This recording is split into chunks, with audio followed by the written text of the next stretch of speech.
మాక్ పార్లమెంటును పురస్కరించుకొని ఇట్టి సమావేశాన్ని మనము ఏర్పాటు చేసుకోవడం జరుగుతుంది. గౌరవ ఉపాధ్యాయ మిత్రులందరికీ నమస్కారం తెలియజేస్తూ విద్యార్థిని అందరికీ శుభాకాంక్షలు. ఈరోజు మాక్ పార్లమెంట్ మనది ప్రజాస్వామ్య ప్రభుత్వమా రాచరిక ప్రభుత్వమా? ఏంటిరా? ప్రజాస్వామ్య ప్రభుత్వం. ప్రజాస్వామ్య ప్రభుత్వంలో ముఖ్యంగా పార్లమెంట్ అనేది చాలా గొప్పది. పార్లమెంటులో ఎవరెవరు ఉంటారు? పార్లమెంట్ అంటే లోక్సభ, రాజ్యసభ, రాష్ట్రపతి, ఈ మూడు విభాగాలను కలిపితే పార్లమెంట్ అంటాం. అదే మన రాష్ట్రంలో ఏంటిదా? శాసనసభ. రాష్ట్రంలో శాసనసభలో ఏముంటది? మన రంగేల్ సారు, రమ్య మేడం గారి యొక్క ఇట్టి కార్యక్రమాన్ని ధన్యవాదాలు తెలియజేస్తున్నాను. రాజకీయంగా తెలియదు స్వామ్య వ్యవస్థ ఏ విధంగా నడుస్తుంది, పార్లమెంట్ వ్యవస్థ ఏ విధంగా ఉంది అనేది ప్రత్యక్షంగా అనుభవపూర్వకంగా తెలుసుకోవాలనే ఉద్దేశంతోనే ఇటు కార్యక్రమాన్ని ఏర్పాటు చేయడం జరిగింది. మనము పార్లమెంట్ సమావేశాలు జరుగుతున్నప్పుడు మనం టీవీలో ప్రోగ్రామ్ చూస్తే ఏ విధంగా జరుగుతుంది అనేది మనకు తెలుస్తుంది. ఇప్పుడు మీరు ప్రత్యక్షంగా అనుభవిస్తారు, మీరే పోషిస్తారు. కాబట్టి స్పీకర్ గారిని సభకు ఆహ్వానిస్తున్నాం. సభ్యులందరూ తమ స్థానాలలో కూర్చోవలసిందిగా కోరుతున్నాం. మర్యాదను పాటించాలి. ఇప్పుడు సభ గౌరవ స్పీకర్ గారు ప్రారంభిస్తారు.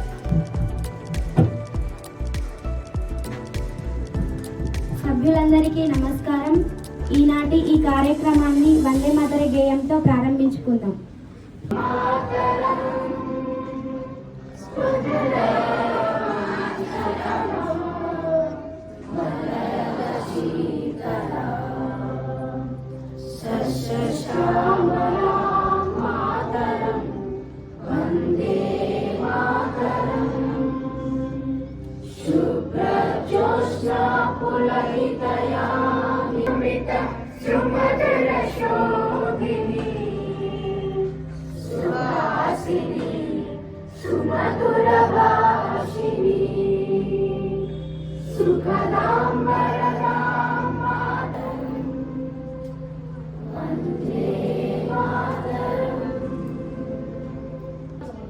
ఈరోజు లోక్సభ సమావేశం ప్రారంభమైంది.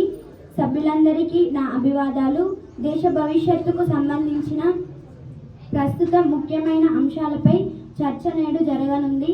ఇప్పుడు గౌరవ ప్రధానమంత్రి గారిని సభను ఉద్దేశించి ప్రారంభ ప్రసంగం చేయమని ఆహ్వానిస్తున్నాను. గౌరవ సభ సభ్యులారా, ఈరోజు ఈ గౌరవ సభలో మాట్లాడే అవకాశం కలగడం మాకు గర్వకారణం. మన దేశ భవిష్యత్తు విద్యార్థులు, యువత చేతుల్లోనే ఉంది. విద్య, ఉపాధి, ఆరోగ్యం, పర్యావరణం, మహిళా సాధికారత ఇవి దేశాభివృద్ధికి మూల స్తంభాలు. ప్రస్తుత కాలంలో ప్రపంచం వేగంగా మారుతుంది. విద్యలో కృత్రిమ మేధస్సు, ఆర్టిఫిషియల్ ఇంటెలిజెన్స్ వాడకం వల్ల విద్యార్థులు కొత్త నైపుణ్యాలు నేర్చుకునే అవకాశం పొందుతారు. అయితే విద్యార్థుల మానసిక ఆరోగ్యం కూడా అంతే ముఖ్యమని మా ప్రభుత్వం గట్టిగా నమ్ముతుంది. సోషల్ మీడియా ప్రభావం, సైబర్ భద్రత, పర్యావరణ పరిరక్షణ, క్రమశిక్షణ, యువతకి ఉపాధి అవకాశాలు ఈ అన్ని అంశాలపై సమతుల్య నిర్ణయాలు తీసుకోవాల్సిన అవసరం మనకుంది. ఈరోజు ఈ సభ నిర్వహణ చేసుకుంటారని నేను కోరుకుంటున్నాను. ముందుగా విద్యలో కృత్రిమ మేధస్సు AI వినియోగంపై మాట్లాడవలసిందిగా గౌరవ విద్యాశాఖ మంత్రి మయూరి గారిని కోరుతున్నాను. ప్రస్తుతం మన దేశం కృత్రిమ మేధస్సు సాంకేతికలో ప్రపంచంలోని మిగతా దేశాలతో పోటీ పడుతుంది. విద్య అభివృద్ధికి చాలా అవసరం అధ్యక్ష. సృజనాత్మకతను పెంచే బోధన విధానాలను విద్యార్థులకు అందిస్తున్నాం అధ్యక్ష.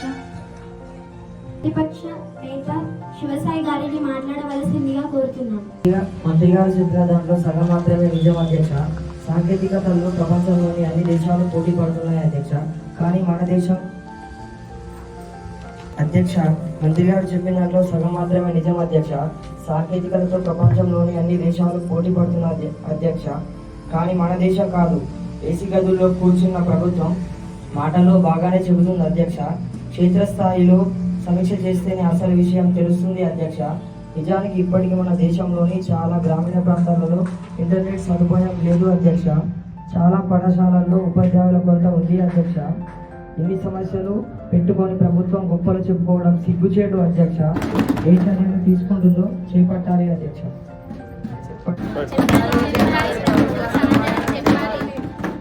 గారు మా ప్రభుత్వాన్ని విమర్శించడమే ముఖ్యమైన పనిగా పెట్టుకున్నారు. అధ్యక్ష, ఉపాధ్యాయులు ఖాళీలను భర్తీ చేయడానికి మా ప్రభుత్వం గత నెలలోనే 10,000 పోస్టులకు డిఎస్సి ఎగ్జామ్ నిర్వహించడం జరిగింది. వారందరూ వచ్చే నెల నుండి విధులకు హాజరవుతారు. ఇకపోతే ఇంటింట ఇంటర్నెట్ పేరుతో ప్రతి గ్రామానికి ప్రతి ఇంటికి వైఫై కేబుల్ కనెక్షన్లను అందిస్తున్నాం అధ్యక్ష. ప్రతిపక్ష అభిప్రాయాలు వినిపించబడ్డాయి మరియు రికార్డు చేయబడ్డాయి. తదుపరి అంశం సోషల్ మీడియా మరియు సైబర్ భద్రతపై చర్చను ప్రారంభించాల్సిందిగా ప్రతిపక్ష నేత గారిని కోరుతున్నాను. అధ్యక్ష, దేశం మొత్తం డిజిటలైజ్ చేయాలనే ఉద్దేశంతో ప్రభుత్వం విద్యార్థులకు ఉచితంగా ల్యాప్టాప్లు ట్యాబ్లు పంపిణీ చేస్తుంది. అధ్యక్ష, ఇది మంచిదే కావచ్చు, కానీ దీనివల్ల చాలా నష్టం జరుగుతుంది అధ్యక్ష. విద్యార్థులకు తమ చేతుల్లో ల్యాప్టాప్లు ట్యాబ్లు ఉండడంతో చదువు పక్కన పెట్టి మిగతా వాటిపై దృష్టి పెడుతున్నారు అధ్యక్ష. సోషల్ మీడియా ప్రభావం వలన నేరాలు చేస్తున్నారు అధ్యక్ష.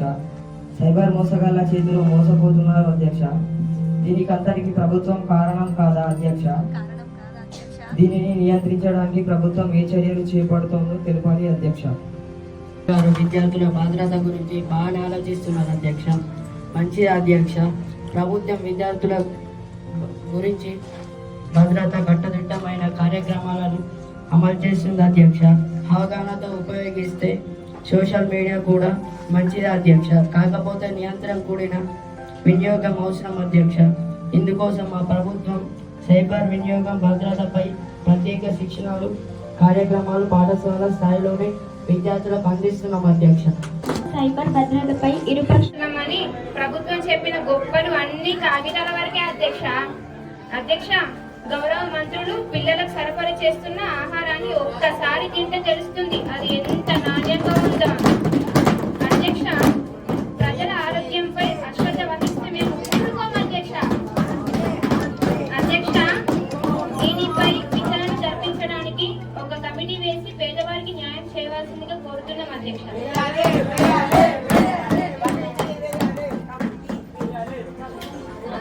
ఆరోగ్యంపై శ్రద్ధ అయినటువంటి అధ్యక్ష. విద్యార్థుల మానసిక ఒత్తిడిపై ప్రభుత్వం మాట్లాడుకుంటుంది అధ్యక్ష. ఎక్కడైనా 10వ తరగతి పరీక్షలు నిర్వహణ నెల రోజుల పాటు ఉంటుంది అధ్యక్ష. నెల రోజులు విద్యార్థులు ఎంత మానసిక ఒత్తిడికి గురవుతున్నారు అధ్యక్ష. ప్రభుత్వం ఏమైనా ఆలోచన ఉందా అధ్యక్ష? దీనికి సమాధానం చెప్పాలి అధ్యక్ష. ప్రశ్నకు సమాధానం విద్యార్థులకు ఒత్తిడి లేని వాతావరణం కల్పించడమే మా ప్రభుత్వం లక్ష్యం అధ్యక్ష. దీనికి అనుగుణంగానే విద్యార్థులు ఎటువంటి ఒత్తిడి లోను కాకూడదని 10వ తరగతి పరీక్షలు కాల వ్యవధి నిర్ణయించడం జరిగింది అధ్యక్ష. పరీక్షకి మధ్య సమయం ఉండటం వలన విద్యార్థుల సన్నద్ధతకు చాలా సమయం ఉంటుంది. వారిపై ఎటువంటి ఒత్తిడి పడదు అధ్యక్ష. విద్యార్థులకు ఒత్తిడి దూరం చేయడానికి మా విద్యా విధానంలో కౌన్సిలింగ్, క్రీడలు, కళలకు ప్రాధాన్యతనిస్తున్నాం అధ్యక్ష. సంతోషంగా భయం లేని వాతావరణంలో విద్యార్థులకు విద్య అందించడమే మా ప్రభుత్వం ధ్యేయం అధ్యక్ష. ఈ ప్రతిపక్షాలు గమనించాలి అధ్యక్ష. విద్యార్థుల మానసిక ఆరోగ్యం అత్యంత ముఖ్యమైన అంశం. దేశ భవిష్యత్తు విద్యార్థులపైనే ఆధారపడి ఉంది. మీ ఇరువురి అభిప్రాయాలు నమోదు చేయబడ్డాయి. తదుపరి అంశం మహిళా సాధికారత మరియు బాలికల విద్య కొరకు ప్రభుత్వం చేపట్టిన కార్యక్రమం గురించి సంబంధిత శాఖ మంత్రి రిత్విక గారిని వివరించవలసింది. దేశ అభివృద్ధికి మహిళా సాధికారత చాలా ముఖ్యం. బాలికల విద్య మహిళా సాధికారతకు పునాది అధ్యక్ష. బాలికల్లో అక్షరాస్యత శాతం పెంచడానికి మా ప్రభుత్వం బాలికలకు ఉచిత విద్య, స్కాలర్షిప్స్, ప్రత్యేక కిట్లను అందిస్తున్నాం అధ్యక్ష. బాలికల వృత్తి నైపుణ్యాలను పెంచడానికి పాఠశాల వృత్తి శిక్షణ కోర్సులు ప్రవేశపెట్టాం అధ్యక్ష. మహిళా సంఘాల ద్వారా మహిళలకు స్వల్పకాలిక రుణాలు, కుట్టి మిషన్లు అందించి ఆర్థిక చేయూతనిస్తున్నాం అధ్యక్ష. మహిళలను గౌరవించడంలో మా ప్రభుత్వం ఎప్పుడు ముందుంటుంది అధ్యక్ష. ధన్యవాదాలు అధ్యక్ష. కానీ చేతల్లోకి వచ్చేసరికి ఏమీ లేదు అధ్యక్ష, వట్టి డొల్లే అధ్యక్ష. అధ్యక్ష, ప్రభుత్వం మహిళలకు రుణాలు ఇస్తున్నామని చెప్పుకుంటుంది. ఆ రుణం ఇవ్వడానికి 1,00,000 కండిషన్లు పెడుతుంది అధ్యక్ష. దీంతో ఆ రుణం తీసుకోవడానికి మహిళలు భయపడుతున్నారు అధ్యక్ష. ప్రభుత్వం వృత్తి శిక్షణ కోర్సులు విద్యార్థులకు అందిస్తున్నామని చెప్పుకుంటుంది అధ్యక్ష.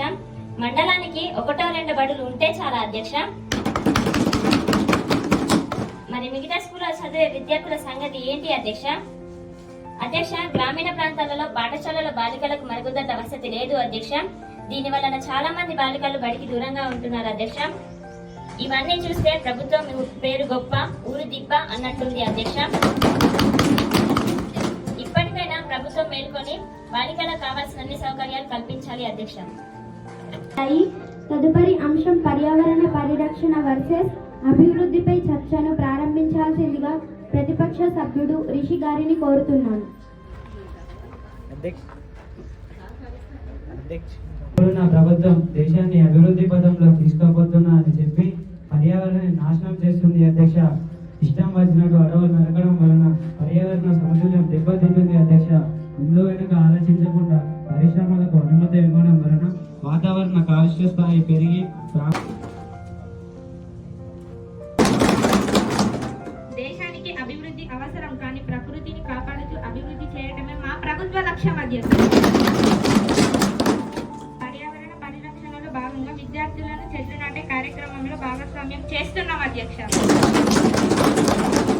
పర్యావరణ ప్రాముఖ్యత పిల్లలకు తెలిపే విధంగా పర్యావరణ విద్యను పాఠశాల స్థాయిలలో పాఠ్యాంశంగా చేర్చడం జరిగింది అధ్యక్ష. పోషకాహారంపై ప్రభుత్వ పథకాల గురించి ఆరోగ్య శాఖ మంత్రి భాస్కర్ గారు వివరిస్తారు. ఆరోగ్యంగా ఉంటుంది అధ్యక్ష. మా ప్రభుత్వం పేద విద్యార్థులకు మధ్యాహ్న భోజన పథకం ద్వారా నాణ్యమైన పోషకాహారాన్ని అందిస్తున్నాం అధ్యక్ష. అంగన్వాడీ కేంద్రాల ద్వారా గర్భిణీ స్త్రీలు మరియు చిన్నపిల్లలకు సమతుల్య ఆహారాన్ని అందిస్తున్నాం అధ్యక్ష. ఆరోగ్యం గురించి మేము అది చేస్తున్నాం ఇది చేస్తున్నామని ప్రభుత్వం చెప్పిన గొప్పలు కాగితాల వరకే అధ్యక్ష. అధ్యక్ష, గౌరవ మంత్రులు పిల్లలకు సరఫరా చేస్తున్న ఆహారాన్ని ఒక్కసారి తింటే తెలుస్తుంది అది ఎంత నాణ్యంగా ఉందో. అధ్యక్ష, ప్రజల ఆరోగ్యంపై అశ్రద్ధ వహిస్తే మేము అస్సలు ఊరుకోం అధ్యక్ష. అధ్యక్ష, దీనిపై విచారణ జరిపించడానికి ఒక కమిటీ వేసి పేదవారికి న్యాయం చేయవలసిందిగా కోరుతున్నాం అధ్యక్ష. ధన్యవాదాలు. ఈరోజు సభలో విద్య, యువత, పర్యావరణం, ఆరోగ్యం వంటి అత్యంత ముఖ్యమైన అంశాలపై ఆరోగ్యకరమైన చర్చ జరిగింది. ఈ మాక్ పార్లమెంట్ ద్వారా విద్యార్థులు ప్రజాస్వామ్య విధానాన్ని ప్రత్యక్షంగా అనుభవించారు. విద్యార్థులు ప్రజాస్వామ్య విలువలు నేర్చుకోవడం ఈ కార్యక్రమ లక్ష్యం. విద్యార్థులు దేశ భవిష్యత్తు నిర్మాణంలో భాగస్వాములు కావాలి. సభ్యులందరికీ నా ధన్యవాదాలు. ఇప్పుడు ఈ సభను వాయిదా వేస్తున్నాను.